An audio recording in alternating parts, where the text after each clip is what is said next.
তো এভরিওয়ান সবাইকে তো দেখো আজকে চলে এসেছি আমার সাগর বন্ধুর বাড়িতে। আর আমার সাগর বন্ধু এত সুন্দর করে দুধ কলা সাজিয়েছে মা মনসার জন্য, একদম খুবই সুন্দর। আর এই যে মা মনসা এখানে আছে আমার বন্ধুর বাড়িতে।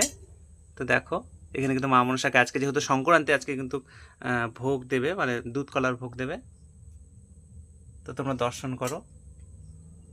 আমি তো বাড়িতে দিয়ে দিয়েছি দুধ কলা, আমার শেষ, মানে দিয়ে দিয়েছি বলতে কি আমার মা দিচ্ছে। আর আমি এখানে আসলাম, তো নতুন নতুন মা মনসা বসিয়েছে, তো পুজো করছে, তো সেই জন্য দেখিয়েও দিচ্ছি। খুবই সুন্দর অপূর্ব। দেখো এই ছোট বেদি থেকে একদিন বড় বেদি হয়ে যায় মা মনসার, দেখিস।